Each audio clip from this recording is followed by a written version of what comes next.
Way. That's so exciting. So you should hear the recording announcement. Okay, so welcome. Hopefully you can see my screen. I have the agenda up. What I'd like to do is just quickly kind of just say your name and welcome and say who you're with, where you're from. You would think we would all know by now, but let's go ahead and orient ourselves, and then we can get started. So let's see. Let's start with CAA Trainer 1. In other words, Shannon.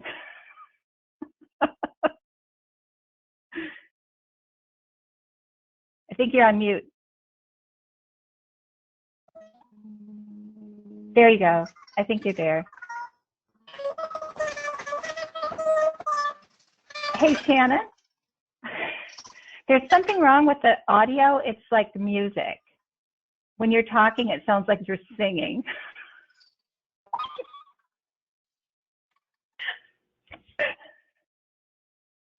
So, okay, Shannon, sorry, we can't hear you at all. You want to try a different audio option? Great. Oh, use your phone. Okay, great. All right, Shannon, welcome from Marion Polk Yamhill. Christine.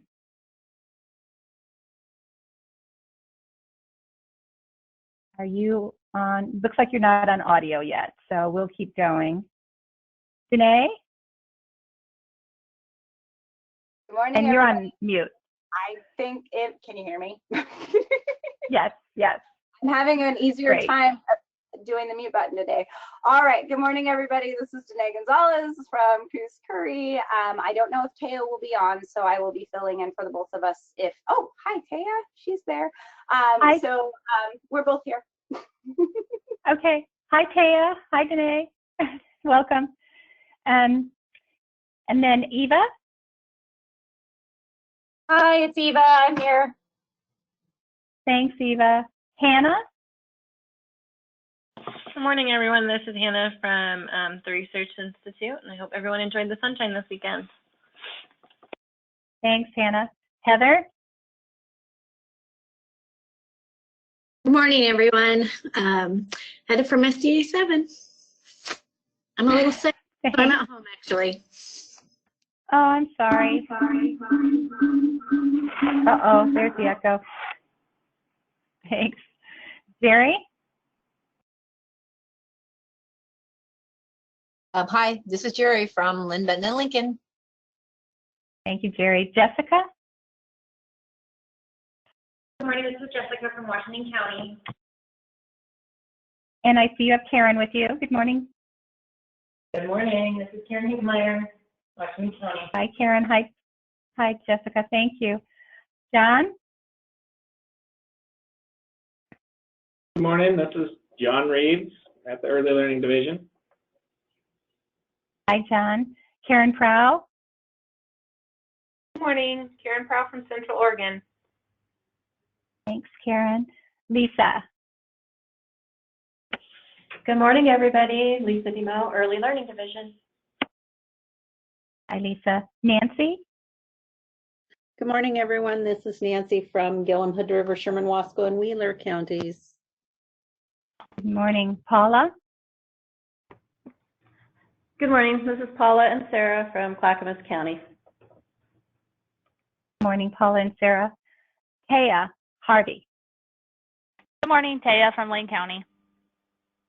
Hi, Taya. Toby? Good morning, everybody. This is Toby from Eastern Oregon.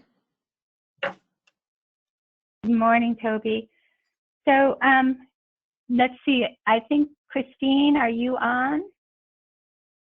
Good morning, everybody. I'm here. Christine from Multnomah. Hi, Christine. Thanks. Welcome. Well, that's always a good way to get our audio working, right? Make sure it's working. Is there anyone I missed? No. Okay, great. Thanks so much. So we have a full agenda because we have so much to talk about, which is why we're meeting twice a month now. We're not going to be able to get everything done. I want to just go over a couple of changes since I last sent you the agenda this morning, or actually just one change. Prior to doing that, I just want to go over a few protocol reminders.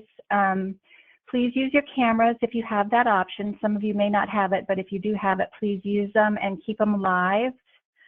There is that connection that we think is really important. Be able to see facial expressions as you're talking or as we're sharing really stunning news. Get to see your excited faces. Just like that, John, yeah. And then also just to kind of give a little note on the chat. It's always difficult for the facilitator to see the chat or whoever's presenting to see it. So I always, sorry, Christine, that you can't share your camera, but I always ask anyone who's not facilitating to keep an eye on that.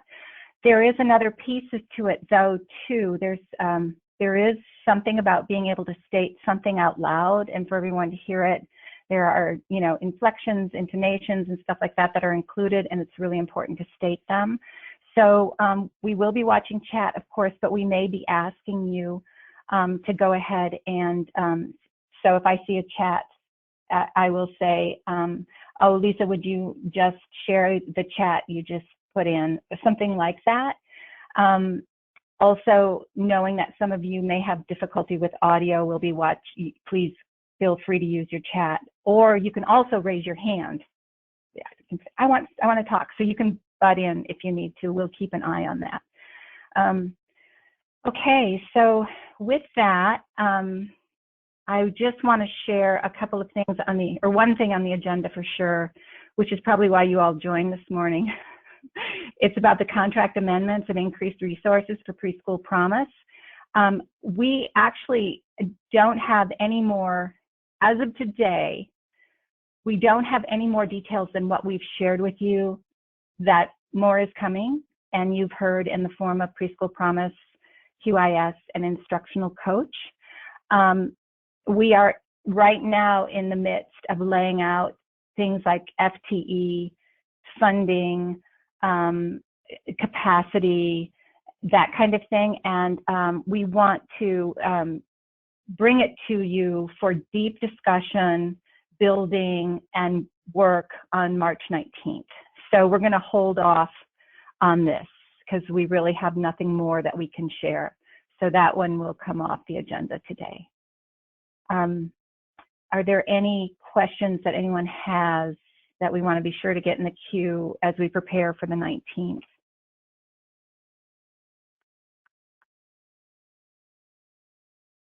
If you think of anything, feel free to email John, Lisa, and me. Margie, okay. Margie, is yes. March 19th? Yeah. Is March 19th in person? Yes. Oh, okay. I wasn't aware. Okay, I missed that somewhere. Thank you. Okay, sure. You know, you probably didn't miss it, Christine. It's going to be in Salem. You probably didn't miss it, Christine. We talked about it, but we didn't finalize it until Friday. No, that's not entirely true. It was a couple of days before Friday. So, but we're going to talk about it today too. So, Margie, this is Heather. Yes. Hi. Hi. And maybe this is just too early for this question, but I'm thinking about the counties that are spread across several counties, and I'm wondering if there's going to be some give on how that FTE goes. Like, can I have a half coach, half instructional? I'm sorry, we're using these names interchangeably because I'm worried that their jobs are a little too close, but the quality improvement specialist and the coach, can that be a 50-50 person? Like, can I have that person solid in Douglas and that person solid in Key Falls? You don't have to answer that. That's where my head's at a little bit, trying to figure out how to make sure everybody gets supported like they should. Right. And that will be, and I do remember you asking about that. So our plan is to definitely be talking through all of that when we're together on the 19th. So thank you for bringing that back up. All right. and Karen, it looks like you'll be on vacation that day, and so I'm glad Jessica will be able to join us. But if you feel like joining us on your vacation, we can send you a remote GoToMeeting link. Just kidding. Okay, so let's go ahead and oh, first of all, before we know this is coming off, we've got a lot of things on the agenda, but I did want to just point out one more thing that we are adding to this agenda, and that is we really want to build in time for just discussion, like that opportunity to kind of absorb a little bit of what we've talked about and have an opportunity to discuss and talk through something or gather the questions that to help us prepare for the next time. So before we go ahead and jump in, I just want to double check with John and Lisa if there's anything you wanted to add. Not necessarily add, just seeing more stuff coming up in the chat box from Eva and Danae with, Eva hoping there will be a call-in option and or a recording, which I think we can manage at least one, if not both of those. And Danae has some conflicts during these dates for Taya and her, so. Okay. So a recording may be a really good option, and maybe remote for those who could maybe attend part of it. Okay. Hi, Mary, welcome. Margie, this is Lisa. Yes. Could you just add in my section there around Spring Symposium, just so I can kind of do my three all at once? I just want to throw in there something related to intentional referral that came up during the committee meeting on Friday that I want to get the directors to all weigh in on. Thank you. Okay. I'll put it in the new one. How's that? Because it's really different, right? Yeah. Okay, thanks. All right. So what we'd like to do to start is we would like to hear from all of you about the RFA, supports, questions, and you do not need to call current PSP providers. That's not a request. It was more if you've been hearing from current preschool promise providers and if they're choosing to apply, but we don't know if they actually go to you or if they go to the hubs. But how is it going? What supports might you need? And are you able, it sounds like Washington is going to have an actual roadshow happening with Dana. Is that correct? She's been able to go to your location. Karen, would you want to talk a little bit about that? Yeah, that's happening tomorrow evening in Beaverton, and it's going to be delivered in Spanish. We're already at capacity, so I would love to open it up to others, but we're already at capacity. Oh, wow. Okay. Thank you. So any other reflections, thoughts, supports needed, any activities you're doing that are working really well that you want to share with the group? I have something I'd like to share. This is Karen. Okay, thanks, Karen. First, just some feelings. It feels very muddy with whose role is what when it comes to the hub and CCR&Rs. And it really feels like there's some duplication of work towards certain goals, which is probably just because it's all a short timeline.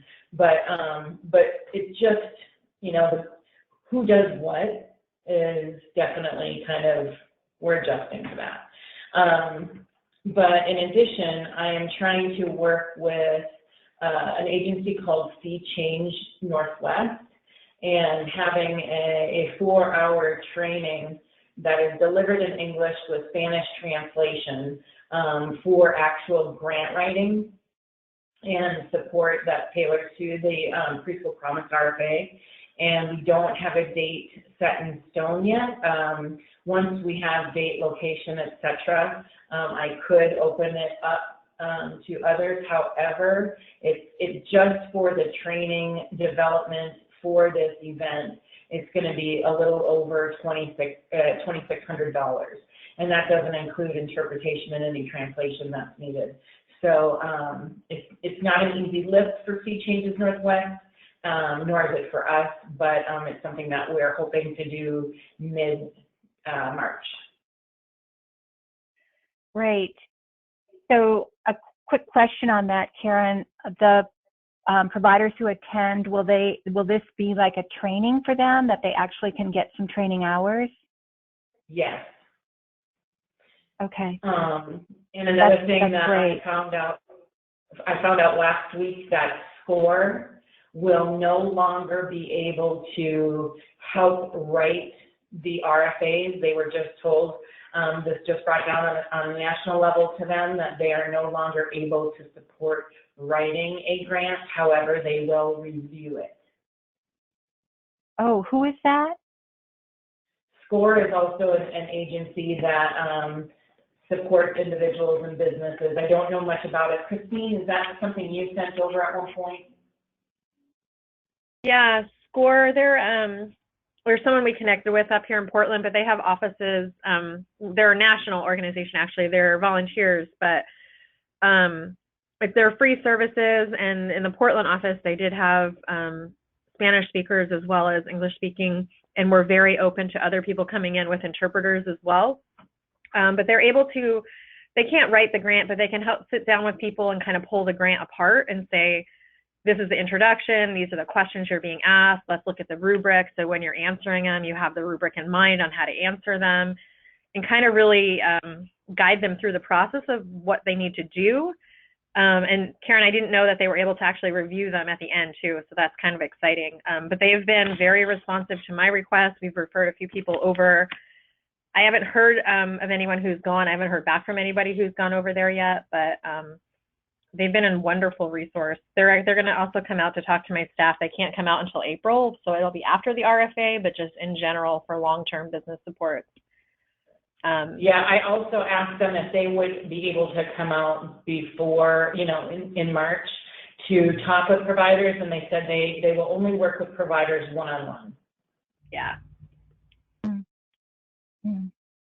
They also have offices in, I think it was Hood River, Medford maybe, or no, not Medford. I don't know where else, but if you go on their website, just Google SCORE, S-C-O-R-E, it says it. Okay, yeah, Jessica just put it in the link. Yes, the chat box. Oh, yeah. Great. Great. All right. Wow, that's great. This Go ahead, is Shannon. We've held two, or I guess to say one informational session prior to the release of the grant. We had about 30 plus people show up for that. Then we've held two information-based after the RFA, one for school districts and one for other. And the second one was held at the small business group here in town through Chemeketa at their building. So we introduced providers to that. They had someone there talking about what they offer for services. So that was nice. It was one of their advisors. I got a sense of sort of like deer in the headlight on some of the family child care providers, and we kept trying to reiterate, we have upcoming preschool promise nights. The first one's tonight. It's drop-in. The hub and I and the CCR&R is working together on that. They'll be held here at the CCR&Rs. So I think by the next meeting, I can tell you how that goes. But the hub, since our hub, Miriam hub, has done preschool promise before, they're going to bring some supports on how the budget process. Hopefully we'll have a couple of preschool promise providers there to kind of talk about their experiences and support the other providers while we're there. CCR&R will primarily be there for any organ registry or Spark, help, assistance with getting the application if they need it, if they haven't gotten to that point yet. So the hub and both and the CCR&R are working on that together.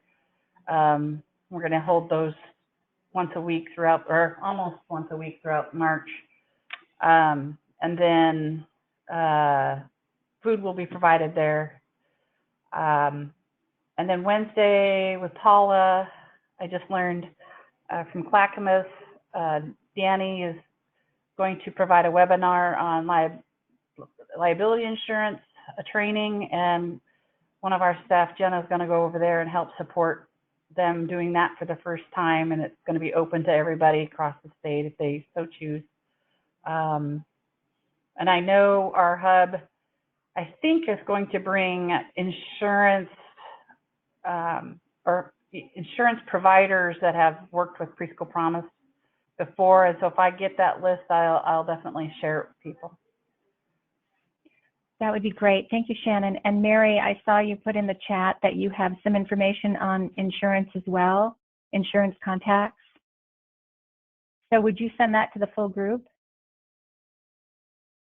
You're on mute, but you're on mute, Mary. I have too many mute buttons.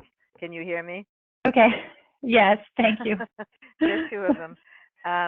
So I'll send them to everybody, but I only know the contact that we have worked with who actually provided the insurance. The others are people that we had been looking into if Jose would not have been able to get the insurance we needed in place. So I can only actually, personally say Jose Molina has actually provided the insurance, but the others are resources you can try. Great, thanks. We do have, Jerry's asking Shannon, how can people access the insurance presentation? I think they sent the link, didn't they already? Didn't you, Shannon? Jenna is going to be sending out the link here in a few. Oh, great. Great, And wonderful. I just wanted to break in. This is John. Shannon, do you know, and maybe it's a question for Paula, I was just curious what lens Danny's coming at this presentation from. Is it just informational? Does she have an insurance provider answering questions? Or is it just an experience that she's had with helping providers get access to insurance Jenna previously? can tell you. Curious. Okay. I have part of my understanding of what she's told me.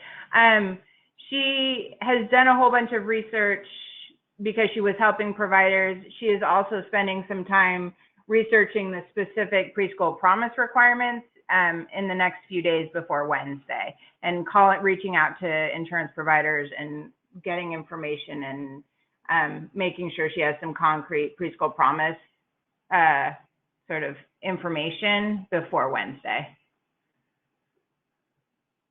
Thanks for the added info. Yep. Great. So we only have about 5 more minutes to kind of try and stay on track here. I guess I just want to ask any supports needed. Let us know. Does anyone have any requests for supports in your region that we might be able to get to you? That could be information, it could be messaging. We have one. Margie, this is Jenna. I asked on the question and answer thing about finding out historical data about how many children that have received Preschool Promise before were doing extended day. And the answer I got back was, you should look at the hub plan to see who wants it, which was not exactly the question that I was trying to get answered. Right. So if there's any way to get any kind of historical data, that would be super helpful. Okay. And I can tell you in our region, many offer extended day. I'm saying in our region, many offer extended day. Yeah, part of the question is how many, and maybe there's no way to know, but how many of them were taking providers up on it, because that makes a huge difference financially in planning. Oh. Okay. In our So region, a it's, lot of them were taking it off on it. Okay, so it was being used. Okay. I can definitely ask Dana and Gwen those questions and try and get that to you. But it sounds like anecdotally that extended day is being offered and utilized in the southern region, or Jackson and Josephine anyway. Margie, this is Christine. We've been having similar questions about that extended day piece, and the response that we got during the Clackamas session was that you could then utilize ERDC for those after hours. But the concern a lot of people are having now that they're trying to ask us is there won't be enough hours to actually kick into like full-time ERDC payments. And so people are really concerned that families won't actually get the benefit of ERDC because the copays will be too high for the amount of hours that that would result in. And so I just would be curious if we could answer that question as well as we're digging into that. Okay. How ERDC plays in with that and how many people were able to actually access it. Okay. Got it. Okay, thank you. So this is good.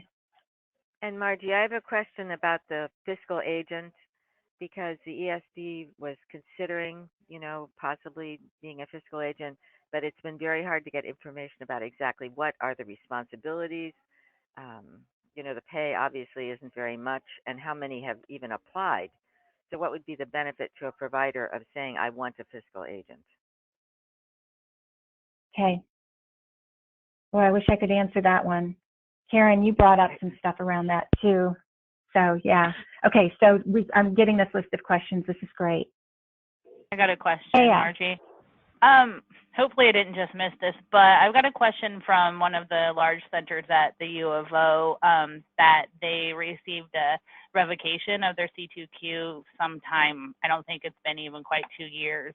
And so for that program and others, just wondering about their eligibility to apply, since folks are only needing to say, they're committed to working towards Spark and they would like to work back in that direction. So are they eligible to apply?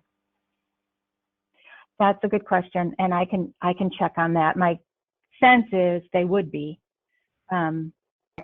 they're moving towards. But John, Yeah, this is John, and I think in the end, because this is a roadshow and it's open to the world of programs that exist, and all the work that's being done to hopefully get many providers to apply. I'm not sure they're going to be able to tell programs that have some of those things in their history whether or not they should or shouldn't apply. I do want to be sensitive to folks that may not want to go through that effort just to realize that they're not eligible at the time.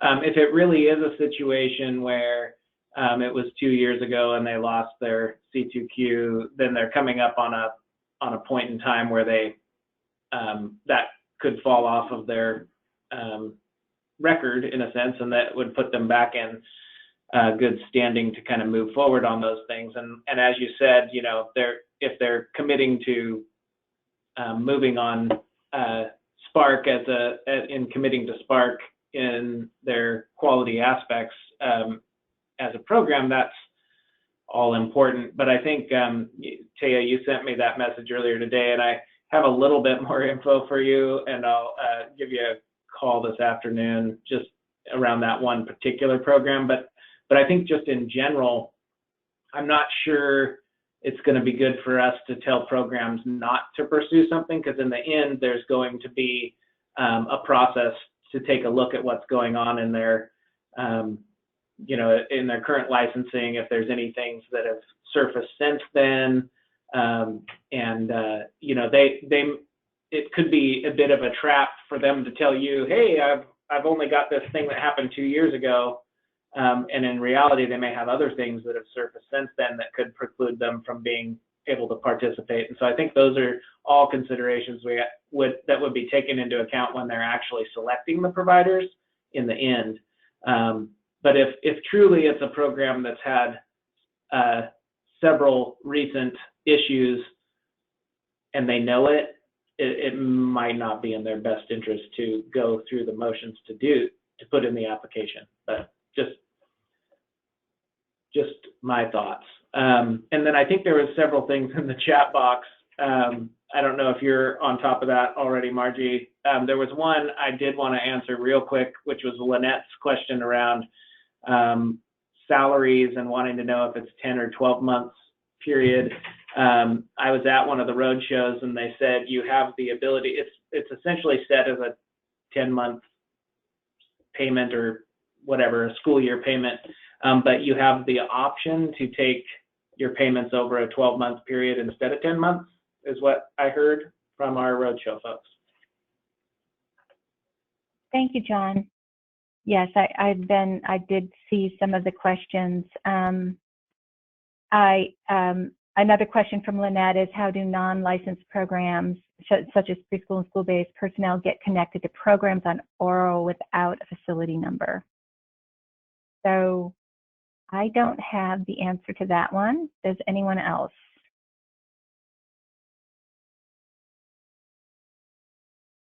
I will We've add asked that that to question too.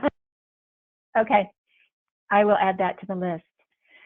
So I'd like to just continue to invite you to send questions to the FAQs, and when you run into things where maybe things aren't clear or you're not getting answers, just send them to John, Lisa, and me, and we'll funnel that as quickly as we possibly can. We've kind of got our own little hotlines going inside the early learning division to reach these people, so we're trying to get answers really quickly to Margie? you. Margie, yes. Can I ask another support? Yeah, question? Quick, so we've got a lot going on, so really quick. We've had several or many preschool programs asking for their qualification, personnel qualification, and we don't have access to that. Is there a reason why we can't have just a read-only, at least, access to what the licensor sees?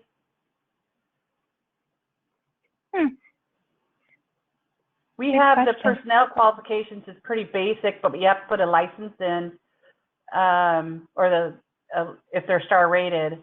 But we've had a couple of them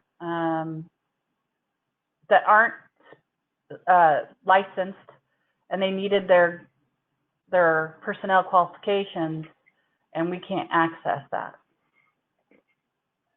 We have to just direct them to the licensor.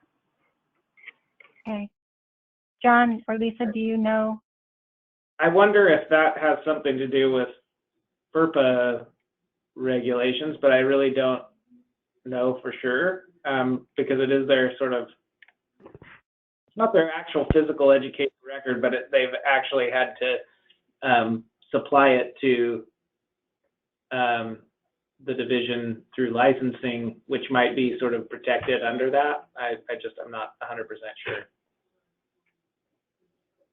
Yeah, let me check. I mean, there's a lot of questions that are really kind of linked to what you just described, Shannon. So I think inside the Office of Child Care, we need to talk to what is available for the CCR&Rs. And you are an extension of Early Learning Division. You're paid out of Early Learning Division. So I think those are some things we're trying to kind of uncover right now to see what we can do to work more closely together. I did want to share this RFA composition that hopefully you can see on the screen. I'm not sure if everyone has this, but I just wanted to point out this 12 to 18 section. Some of the feedback we're hearing, and I sit with licensors in the Medford office, and they're hearing from providers that the application is actually 45 pages long, and there's no way, it's intimidating. They can't even look at it. It's kind of the reminder, it's actually only 6 pages long. So Dana created this to kind of give it as just a quick reference. It's in English and in Spanish. And I'm not sure if you have been able to, I send things to people, but I'm not sure if it's a whole group or you've downloaded it, but I can resend it if that would be helpful. Please resend.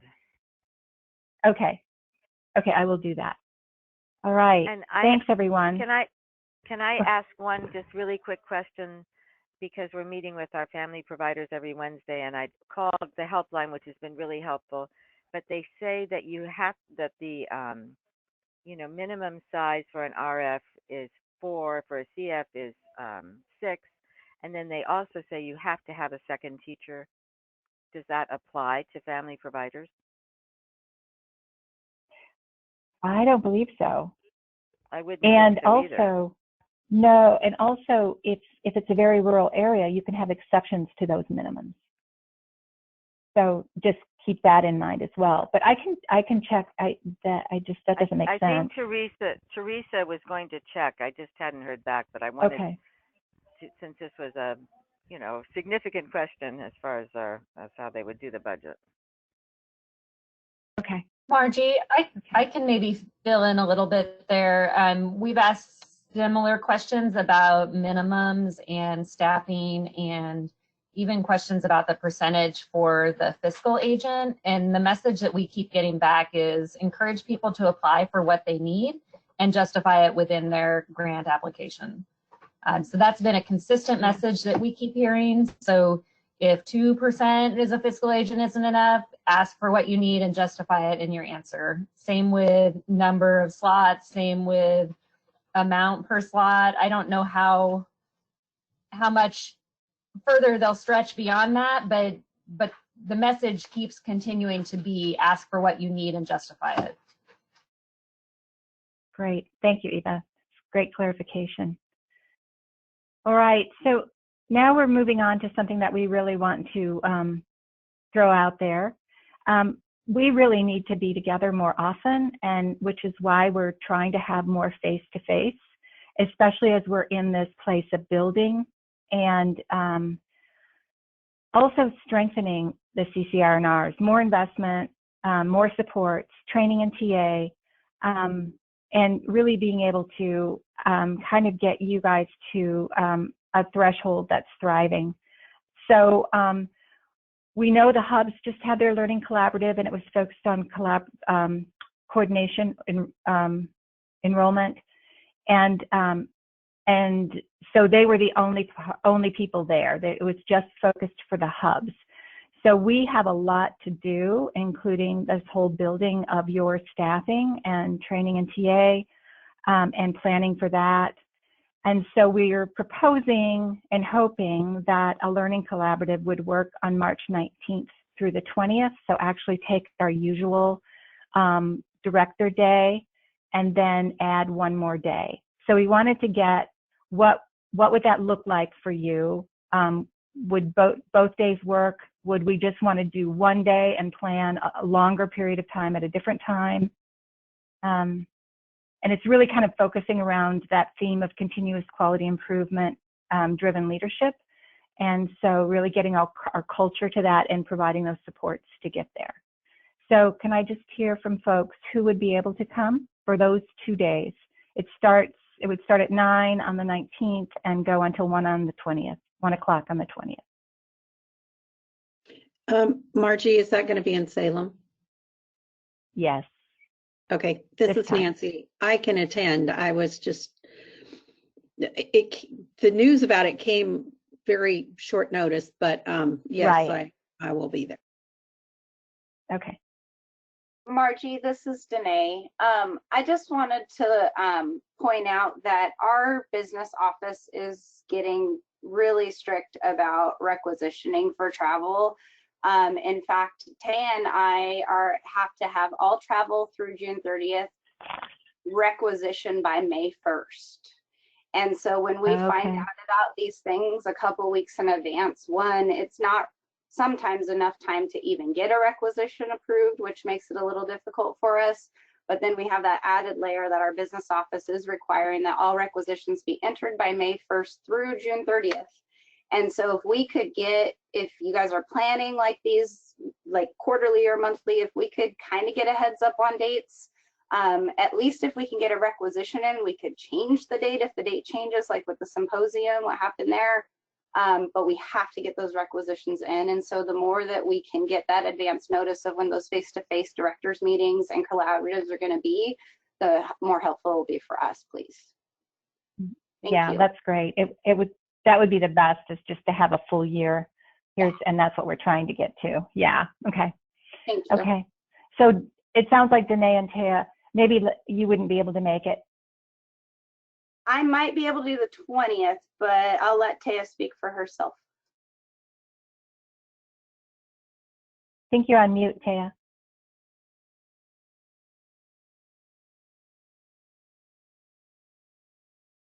And you're still on mute.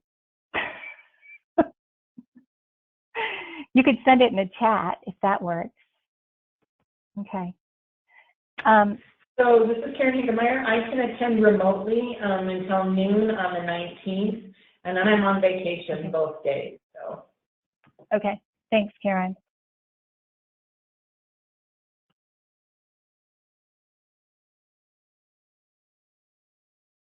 So let me ask this. Would the 19th work for people to come for the day? Would it be better to do our usual just directors meeting? And then we plan a 2-day later on in the spring? Margie, you have several answers in the chat box.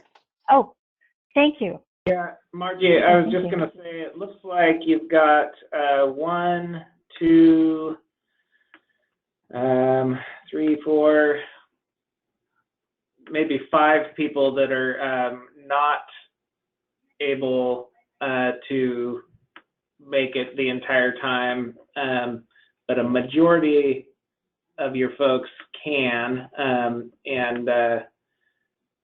it just looks like it's a reasonable day. I think the question may be, you know, should we not push it for 2 days, or should we just do one, which I think is what you were posing there. It does look like a lot of people can do both though, so. Okay. Margie, could we do it a Wednesday and a Thursday instead of a Thursday and Friday?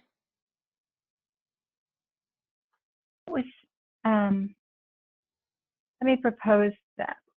Would that be more reasonable for people, Wednesday and Thursday, or are we at a place where it doesn't matter?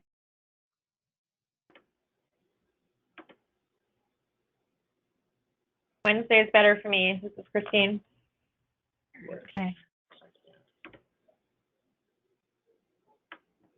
Okay. I'm okay either way. Okay.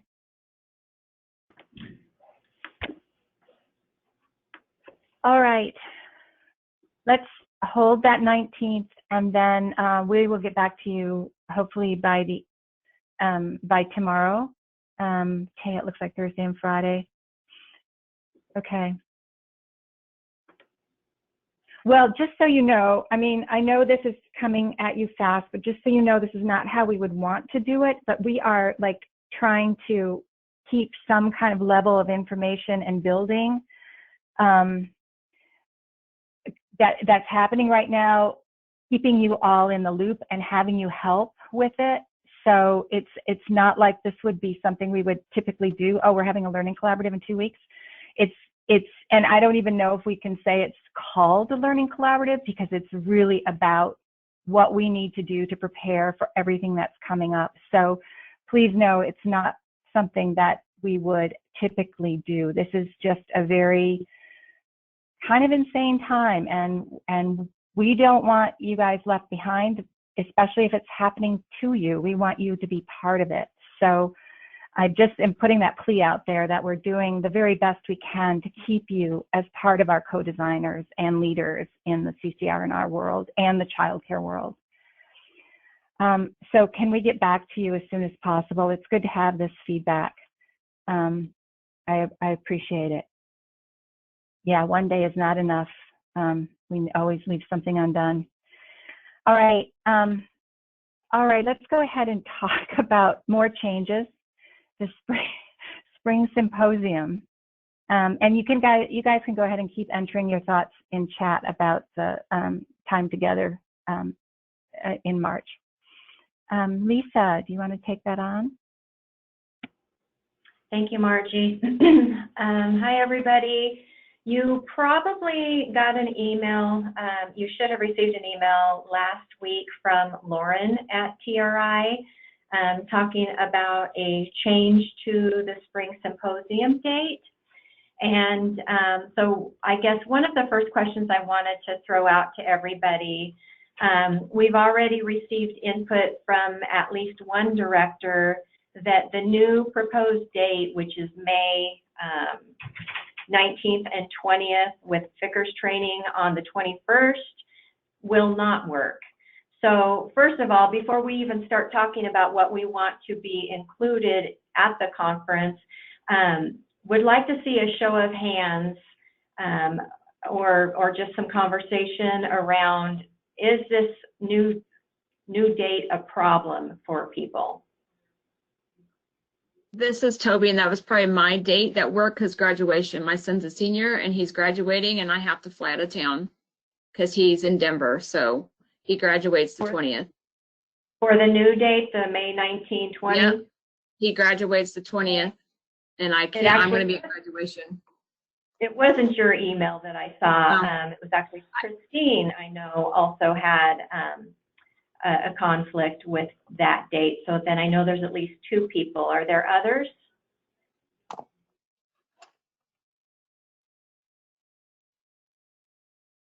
Lisa, this is Christine. The 19th is the problem that's for all of my staff. The 20th and the 21st work. Yeah. You know, this was unfortunate that this went out with such little warning that there would be a change to the conference. I am curious, I just want to throw out, if we went back to the initial dates of the 12th and 13th, 1, would that be better for everybody? And then 2, I also would have to put Hannah on the spot and see if that date is now no longer available. Lisa, this is Nancy. We were thrilled with the change of dates because the week before is the week of our Children's Fair, which is a huge event for us.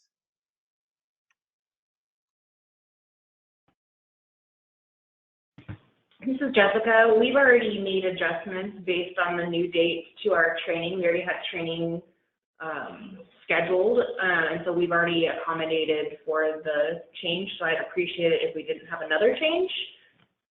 Mm-hmm. Yeah, us too. I already rearranged some things, and now those days are full. Okay, thanks, Taya. So with that being said, I mean, I guess what we wanted to do was just ensure and just make sure. I mean, the last thing we want to do is be making changes with such short notice like this that impacts, you know, plans that are already made for your team. But it does sound like either way there would be 1 or 2 that it might possibly impact.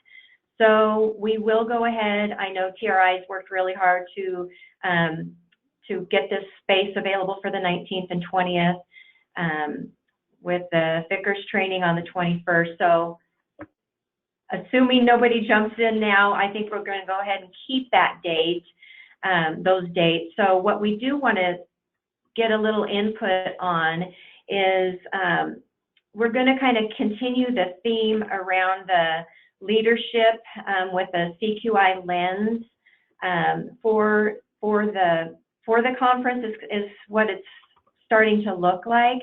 And so want to get an idea from the directors, what other kind of emergent things come to mind for you now in regard to either yourselves as the directors or for your staff as topics you would like to see are made available at the conference.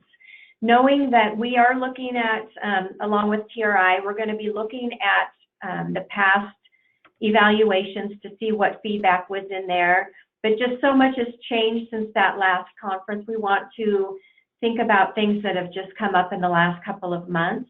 So I want to just open it up now to hear from all of you. Is there anything that comes to your mind that you would like to see made available?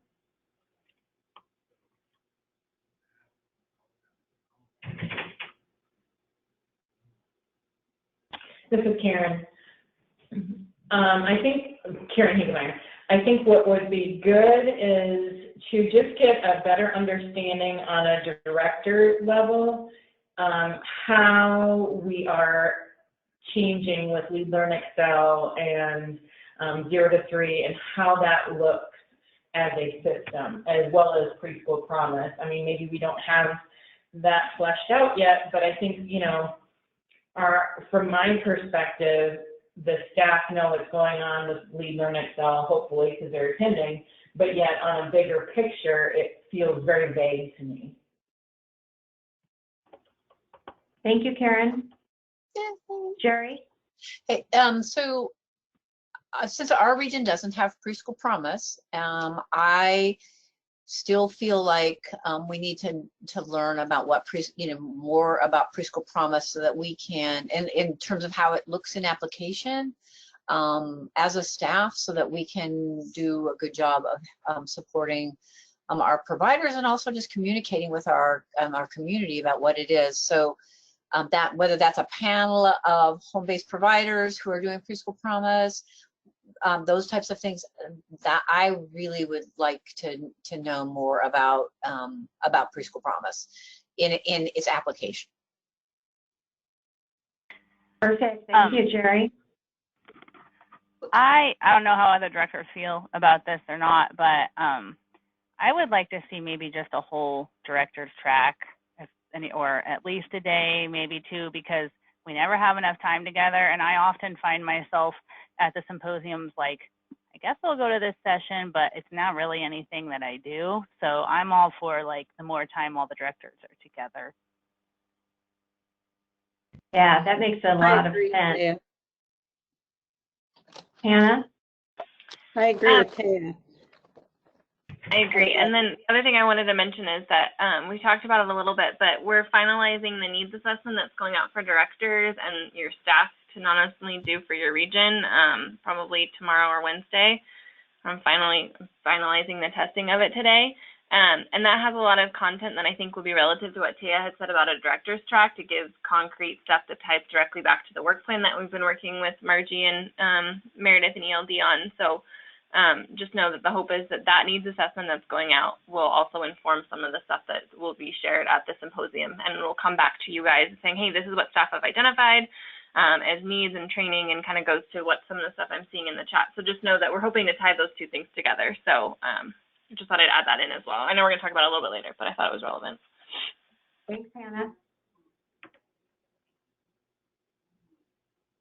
Nancy, did you have something else to say? No. Okay. I put a couple of ideas in the chat box. Oh, thank you. Yeah, this is Shannon. I put a bunch in there too. Oh, thank you, guys. Well, wonderful. Oh, thank you, Jerry. This is perfect. If you guys think of other things in the next few days or week, just shoot me an email, and I've been participating in those meetings for planning the conference, so I'll be sure and pass those along to the committee. So thank you so much for that, and especially for your staff. If there's things you think of directly related to their work, feel free to send those our way too. So next, we wanted to get a better understanding and find out who is planning on going to the Child Care Aware Spring Symposium, which is taking place May 3rd through 6th.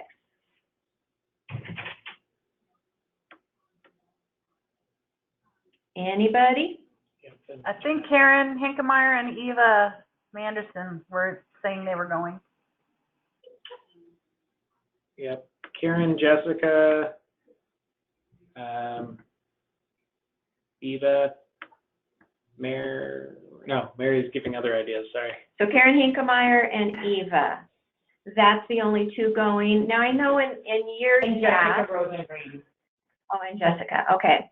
In years past, we've always had quite a big a group of us that would go and would, you know, have split visits up on the, you know, for the Day of the Hill.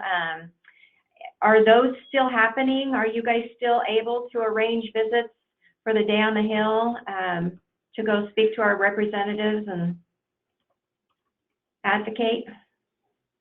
Usually TRI would set those up, but I don't think most of us could go when we did a little check ourselves. Only the 2 of them can go. I think Hannah was looking in if TRI staff were going to go. Wasn't sure about ELD. Okay. Yeah, this is Hannah. I think we're working on who from our office is going along with that, and then working on how we're going to get that set up. So more to come. We just haven't kind of finalized. You know that Amy is going as she is presenting, and I may be joining her, but we are still working on it. Wonderful, thank you. Yeah, we were just talking about this last week and just hadn't heard whether anybody was planning on going or not. So that's great that there's going to be a group. Just looked at the schedule at a glance, and it does look like there's going to be some great sessions this year. Let's see, there's going to be a session on supporting center directors, one on trauma-informed care, some family engagement, brain science, and one that looks really interesting to me on how business training can address the decline of family child care. So should be some really good options for everybody as they make their plans. So we'll look forward to hearing more about that. So anything else anybody wants to say about either of those 2 conferences? Okay, I think that's it for this then. Next, we want to just, for a minute, talk about intentional referral. The Intentional Referral Committee met on Friday, and we did some work around the Intentional Referral meeting document. That's the document that's being put together to pretty much form up what it's going to look like as you guys are out having your intentional referral visits with licensing staff and other partners. And we're at a place now with that document that we want to get your eyes on it. So be watching for an email from me, hopefully today, maybe tomorrow. There's just a couple of things that we want to get your eyes on. I'll send out the details in an email around that. But the next step after you guys take a look at it and weigh in is it's going to be time for our licensing managers to weigh in as well. So we definitely wanted your eyes on it first. Kind of connected to that, one of the pieces when Sydney originally created this document was she put in there that she would like the meeting notes submitted 2 weeks after the meeting, the intentional referral meeting happens, and just wanted to get some input from all of you, whether that time frame is a little too hefty, and whether you would rather see that be connected more to your quarterly report time frame. So I know Karen, you are on that committee, and Karen kind of went both ways with it. She said that she kind of likes being held to a timeline, but sometimes that might be not enough time. So having it with the quarterly reports does somewhat make sense, but wanted to open that up to each of you. I guess I have a question about it. What do you use them for on your end? Is there a reason for it to be 2 weeks? I like to submit, I like to condense things, but if there's a reason you need them sooner, then we can do it. Although I have mine and I haven't sent them in, and our meeting was definitely more than 2 weeks ago. And Margie, I don't know if you have any information about that. Yes, I do. Sydney shared that basically she was going to be looking for themes more than anything that may help guide how we can be more intentional with, what we're doing in the Office of Child Care, connecting providers to CCR&Rs. So just being able to see where the field might need some support.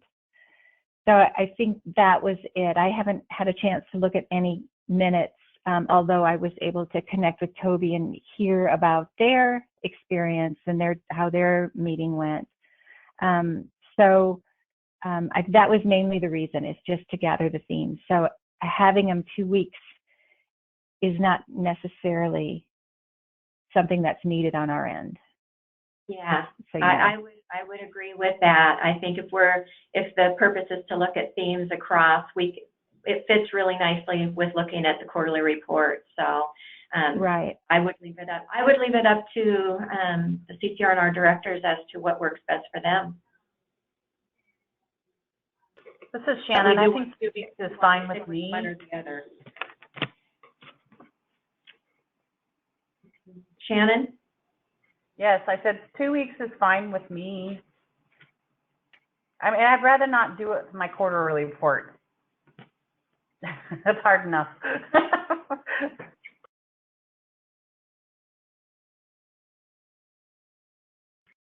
I'm seeing a few in the chat that basically confirm that doing it soon after the meeting was fine or is preferred. I know that there was a couple other folks that spoke out that said that quarterly reports might be better. So, but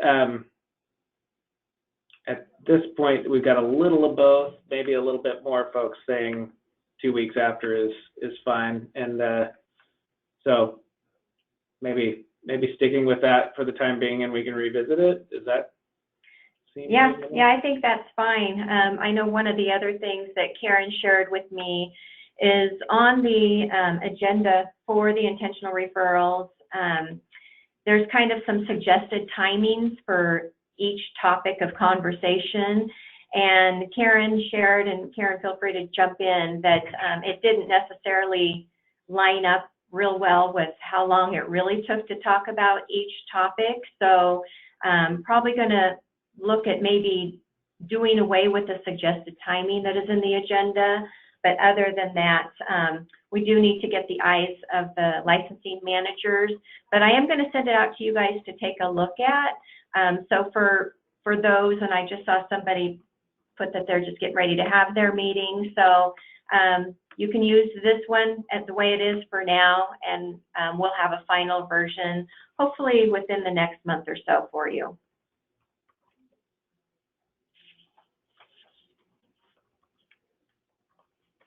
And Margie, that was it. Thank you, everybody. Thanks, Lisa. And thanks for the feedback too. Really appreciate that, everyone.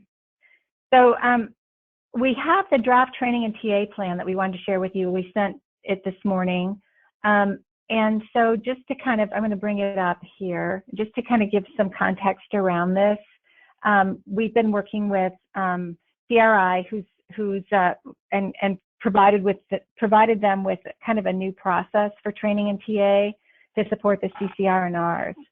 And so, and all of your staff, the lead, the directors and all of the staff. And it's really kind of bringing in a little bit more of intentional planning for this. So, and then also being able to have it all laid out for you for the entire year. So kind of getting back to everyone's point, it'd be great to see what we're going to do for the full year and get it into our calendars and into, our travel plans. So what this will be is it will include a universal, targeted and intensive for everybody, but then plus there'll be an individual plan for each CCR&R. And so what we've done, what Hannah's done is created a needs assessment. So Hannah, if you want to share that, I'll definitely give you the screen. But it does start kind of two-pronged. So you'll get a needs assessment. So it's a survey that you'll be taking to kind of give you an idea what's needed, but we didn't want to send that to you until we were able to share with you what we do have planned or what's already happening. So Ronnie Pham created this great, incredible spreadsheet called What's Coming to the CCR&Rs. And so it really pulled on everything we knew is coming, like Leader in Excel, 0 to 3, business practices, that kind of thing. And although it's very detailed, and so Hannah was able to take that information and put it into this table as a draft that gives you by month, and then the training, the delivery method, what any competencies might be that are being addressed, the location, who the trainer is, cost, and then specific outcomes that we would want to see. So each one of these will have who the audience is, the rationale, and the goals. So with that, you all have it. It's still in draft, but this is going to also be helpful in being able to plug in, like when to have the business the strengthening business practices that we got from what is it, John? The quality, which national group was that? Yeah, that group. That group, I can't remember. I can look it up. Okay, thank you. So anyway, this is the start of getting to you what we've been talking about, to be able to get into your calendars. So Hannah, did you want to share the needs assessment or say anything more about this particular document at this point? The one thing is, I think we were trying to blend what is going on within the system of early learning. So the thought is that we're also going to be pulling in what OCCD is doing in their webinars and things like that, as well as I think we had talked internally a little bit about, do we want to pull in the Slavic conference that Christine has, because that might be relevant for some of the R&R folks that are out around the state for their staff to attend, as well as the business conference that the coalition puts on. So there are some dates floating out there that we want to kind of plug in. But Margie, can you scroll down to, I think it's in June. Yeah, you keep talking about that month. I know. June to me is going to be a little busy, but we also have things on here about TA that may be happening within TRI at 211, as well as information about the work-life system transition from NACWR to that. And then if you scroll down a little bit more on the screen, there'll be, there's like the hold of the, what we had talked about in our last meeting about 2 potential regional strengthening business practices. So where we would fit that in with everything else that's already scheduled. And this also gets to what Margie was talking about earlier about directors meetings and when we want to do them in person versus virtually, and how we want to pre-schedule those. There are some questions on there about, do we want to put them alongside annual conference, because we already have a meeting scheduled for September. Do we want to do that as an in-person, or is 3 days away from the office just too much for folks? So we're really looking at how we're planning that out. And then also things that are by request. So we do know that there are other TA opportunities around, for example, the program practice with ITERs and ECHRs that are currently available for CCR&R staff to do with an assessor. And those are by request. So those are in there as like, we'll do them every month if people request them, and have our assessors come out and work with staff on those kinds of things. So it just has a lot of, and also has information about the communities of practice on there.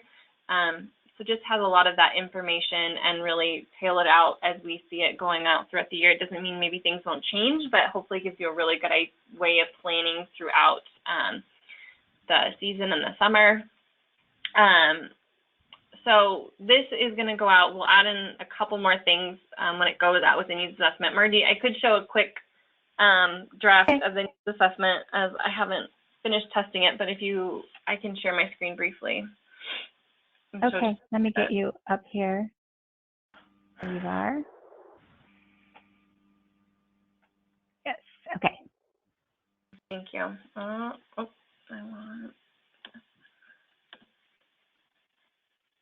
Okay. So you guys should see a little bubble website page. Does everyone see it? Okay, head nods. Thank you. So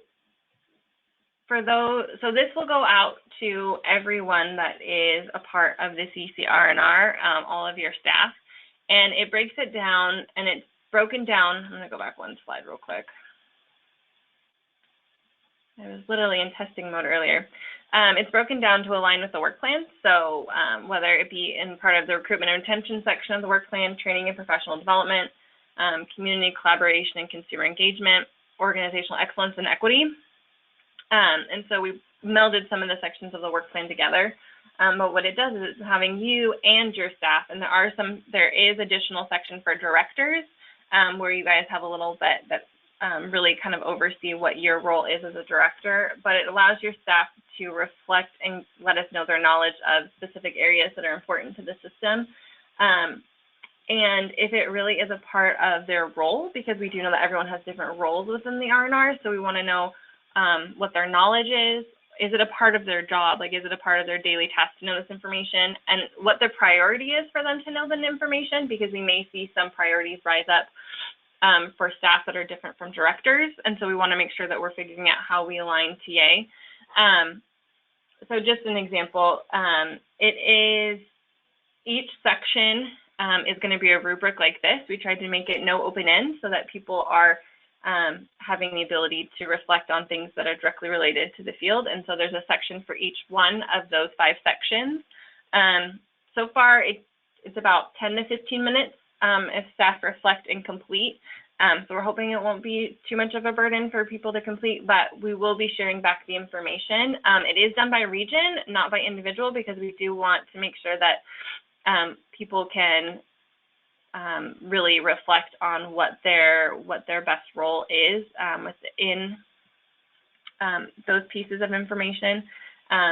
So this, I got the final today, so I'm hoping to finish testing it and making sure there's no errors or anything, and this should go out for you all to have your staff complete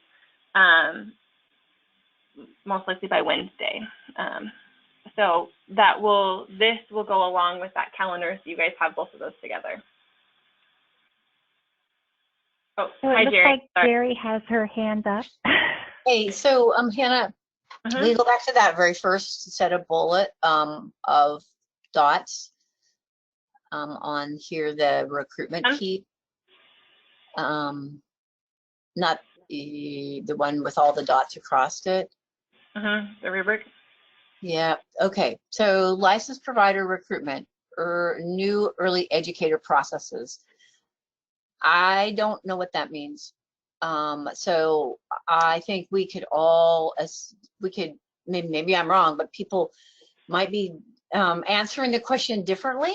So processes, like the technical processes, like this is exactly what somebody who is a licensed exempt person needs to do. How does new early learning processes, there's a set of bubbles, but then you break it down into licensed, exempt, etc. And that confused me, because now I don't know what that first set of bubbles refers to. I think the way we've had it with conversations with LD is it's a general overarching, like if you were to look at how you know the system, do you understand the processes of recruiting a provider into the system in terms of licensing? So it's a general, and then we break it down, but we can work on framing that and defining that more. Thank you. I just want to mention that Eva suggested that this might be a good time to update how each position is functioning, perhaps share some updated job descriptions.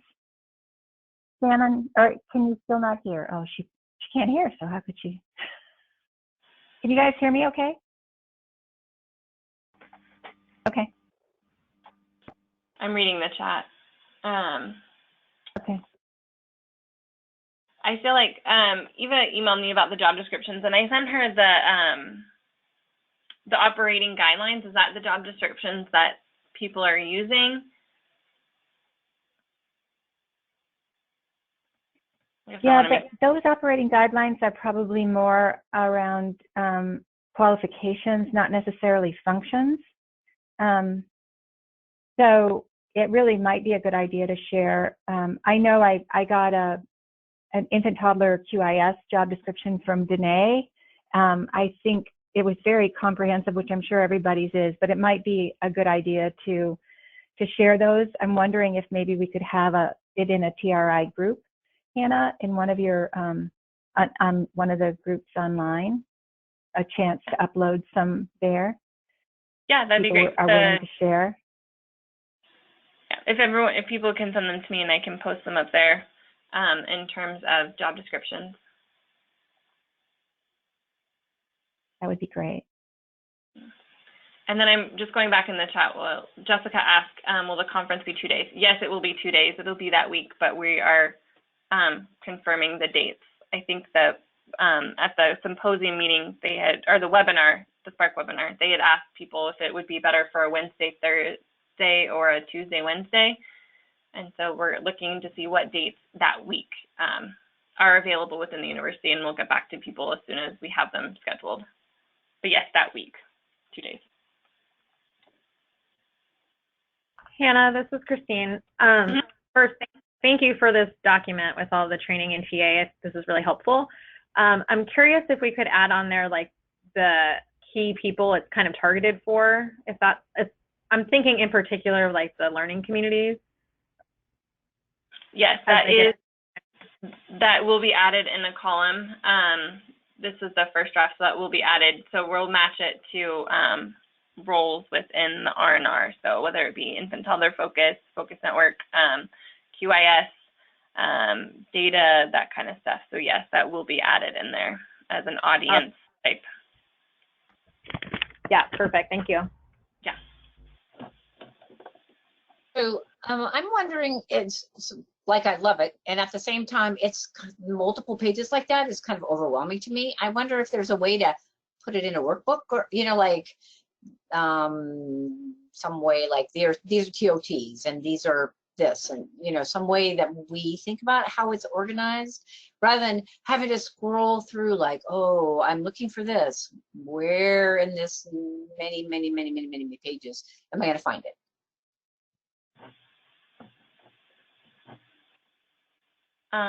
Thanks, Jerry. That's the ultimate goal. Go ahead, Hannah. Sorry. I was just going to refer to you because I know this is the framework that Ronnie had, so I just want to make sure that whatever I do honors what you guys want to see from us around it. Yeah, and that's ultimately what we're trying to get to, is just a very user-friendly, easy to see this. Okay, I'm going here. I'm going to be able to see this person is this training will be available for this particular position, or that kind of thing. So this is actually a simplified version from Ronnie's grouping, and because that's kind of an internal thing for us. So we were trying to make it a little bit more user-friendly, but we'll keep working on the format itself. So our digital product specialist started yesterday or Friday. So I'm hoping maybe I can pull her in on making it user-friendly and beautiful. I will. That would be great. And connect with her. Yeah, Christine suggested color-coded type of calendar, so maybe we could get that. What we really wanted to make sure we have in there is you can see ultimately not only the flow of what's coming for your staff and for your team or for the entire state. You not only can see the flow, but you also have an idea of what competencies they're addressing as you're building your capacity in your team, and then being able to see ultimately what the outcomes would be. So we're all on the same page with that. Okay, any more? Thank you very much, Hannah. Any more questions for Hannah?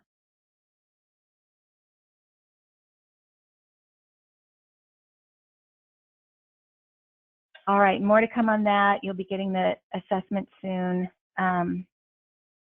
So what's left on the agenda is just an opportunity to maybe absorb and discuss everything you've been hearing. We've got some great things in the chat, some good responses on everything we've presented, but I just want to ask, what are some of your reflections? Just some things that perhaps you want to bring forward to discuss later, or just reflections you want to share right now?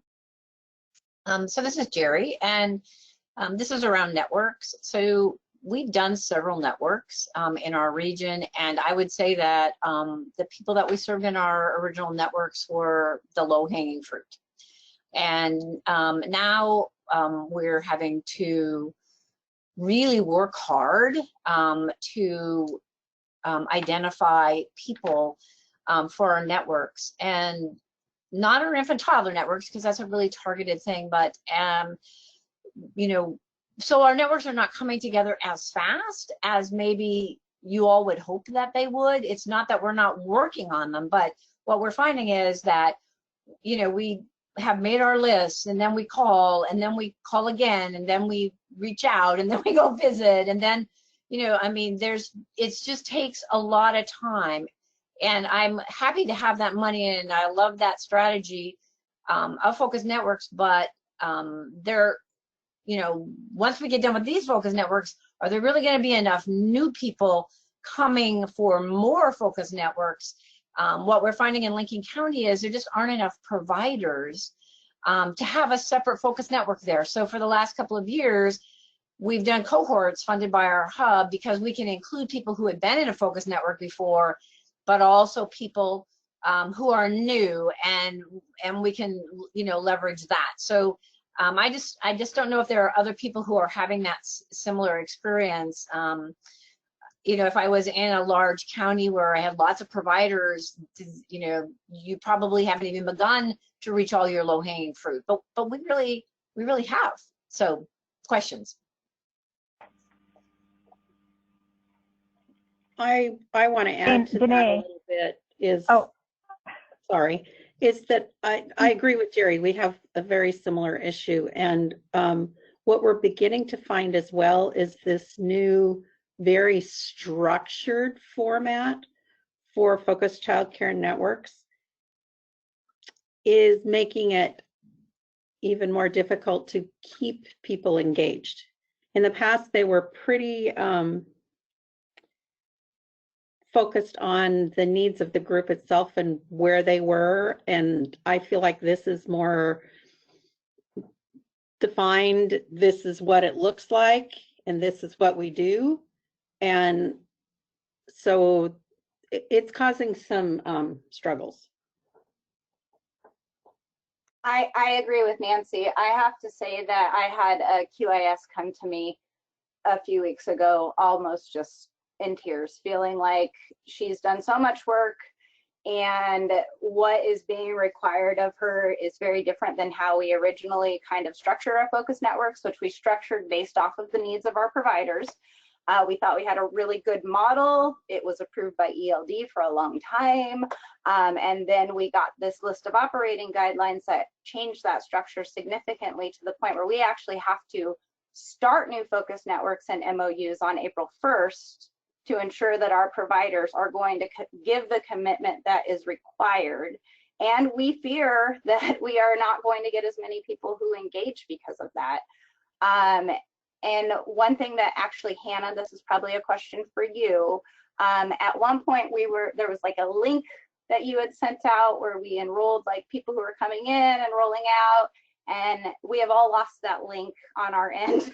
And so I just want to make sure that you can send that to me and maybe even to the whole group if nobody else has it, because we are going to have to just get rid of everybody and just roll out a whole new focus network, and it would just be easier to start from scratch. So if I could get that link, Hannah, that'd be really helpful. Thank you. Yeah, I'm putting it in the chat. It is also on our group if you ever need it. So I will, for the Focus Network group, but I'm putting it in the chat right now for you. Thank you. This is Toby. I have the same concern Danae has. We work with the tribe as our focus network, and they're not going to sign an MOU or MOA. You can't get them to sign anything. They want our support. We're really, truly working hard with them, but they're not going to sign anything with their guidelines because it has to go through all their people and get all approved all the way through the seniors there and everybody in the tribe itself that don't have a clue what early, because it's their tribe members that have to approve it outside of their early learning portion beyond the manager. So I don't even know how we're going to get that from, and it's going to be months. It could take up to a year for them to sign stuff. But we work with them every Friday. We're there or during the week. So they're doing something with them, but they're not going to sign anything. Okay, this is good feedback. Those operating guidelines, we are working on those. Right, John? Right, Lisa? Yeah, I just wanted to chime in a little bit and say the operating guidelines are, we're setting a meeting here really soon. I think most folks who volunteered for that committee have replied to me, so I just need to nail down the date and get an invite out. But I think this is the kind of stuff that we want to be discussing is, you know, there's plenty of best practices in how to operate focused childcare networks.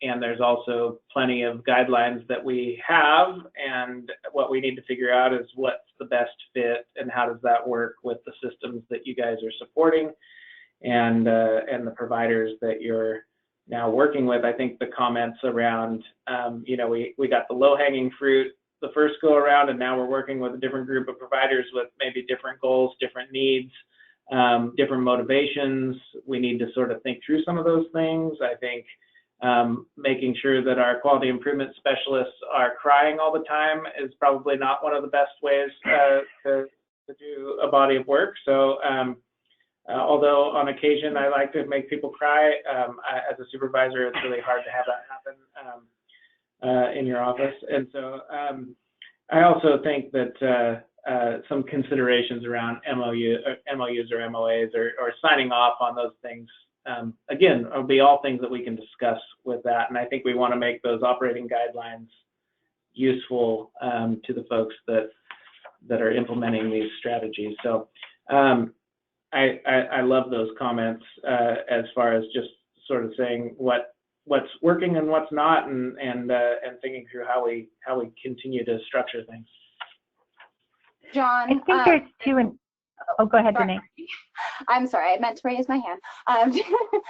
John, Okay. also with the operating guidelines, it seems like the Lead, Learn, Excel and the 0 to 3 requirements are very stringent, like you must be there. And, you know, I don't know if y'all know this, but we had a QIS we had to send to a Lead, Learn, Excel who may have gotten some people there sick. We had another quality improvement specialist return from a training and get extremely sick. And, you know, there's a lot of things that we're sending our people out of town to. And Tay and I have talked about this. You know, it seems like there's really stringent requirements about our people attending those, but what happens if our people are sick? Is there going to be makeup sessions in the future? Is there some kind of Zoom capability? Is there something so that we aren't spreading our germs, especially right now with, you know, with the coronavirus going around? I feel like it would be helpful for us to have some clarity around what if our staff gets sick during one of those times, and what do we do to make sure that they are still receiving the same information, the same experience, and not getting you know, any kind of implications to their job or their position or the work that they're doing by not being there physically. Since you said my name at the beginning of that really long sentence, I'll respond, which is, you know, I think you're addressing something very important, which is that right now we've got several significant training opportunities that are over the course of several months. You know, usually our training of trainers are not multi-month, like four months in a row, and we've got 2 of them slammed together. So we're really seeing the effects of that, and I think that is something to consider as we're scheduling things in the future for sure. And we've had those conversations about making sure that we don't try and do everything all at once. But I also think that having ways that people can participate or do makeup sessions are really important as we're selecting the types of trainings that we want with these different entities. I think we need to talk through those things up front. Like 0 to 3 has a way to do makeup sessions if people miss and they do online work. Lead, Learn, Excel doesn't have a makeup component. They just miss it. And so those things are except for snow days. Except They'll do for one snow snow days. day. Yeah. But we had to really negotiate that. And it was about their snow days, not ours. With critical competencies, so I had one of my people miss, and it cost us money for her to do those modules. So just FYI, people, if that's an issue, it's not like a free thing. True. Thanks for putting that out there, Jerry. That is one of the side effects of having someone miss. Yep. And when you have people going to Lead, Learn, Excel and the 0 to 3, I mean, they're out of the office a lot. Yeah. That's what I'm struggling with is I don't have anybody in the office to do the work that needs to get done because they're all at training. But I know we're 1 minute over, but before we leave, I've had some concerns about and wondering what other people are doing, if anybody's doing anything in advance to support those families. I know that one school has already closed because of the coronavirus, and I have some concerns about what happens in my area, at least, if the school's closed, because I don't know where all those kids are going to go. And so I just wondered if anybody was doing any work towards that. I know there's been another case diagnosed in one of your counties, Toby, this morning. So I was just curious. Yeah, we had a business shut down today. A casino just shut down, completely shut down. They had basketball games this last weekend, and a student from the basketball game or a parent had it. And so they have Walla Walla schools, which is close to Milton Free Water, on alert. And then the casino just shut down fully for that. And there's another case. So we're hanging out. And then there's some cases in Tri-Cities too, where I'm from. The schools are starting to get it. So it's all around us over here. Yeah, I'm just concerned that I'm going to be getting a lot of phone calls from a lot of parents going, I need a place for my child. I still have to work. So anything that anybody can think of that might be helpful, I would greatly appreciate it. So, and this is not an answer to that, Nancy, but I do appreciate what got sent out from the Early Learning Division about kind of an update, and I sent that out immediately to a broad, across our region, so that, because I think there's a lot of misinformation out there. So at least if we can say this is the latest update from the state, I'll send you the next, that kind of thing. So I do appreciate having that information. Great. You can keep sending it. So we are at time. I appreciate everything everyone has said. I think in response to Nancy's question, if we think of any ideas, I do know 211 has a hotline for right now for coronavirus, and they've actually have the child care team on it as well. So they're preparing for these calls. And there are a couple more questions in the chat box, business training, TOT, and updates on the TA logs. We'll get that back to you, Shannon and Christine, and everybody actually. So with that, it's always interesting to end on a lot of questions. Just gonna put that out there. It's a little awkward because we'd like to answer everything. But we'll just keep staying in touch and keep talking and keep adding these things to our next monthly webinar. And we'll keep you posted about the 19th and 20th really quickly. So thanks, everyone. Appreciate your time. Bye. Have a good week. Thanks, Bye. Bye.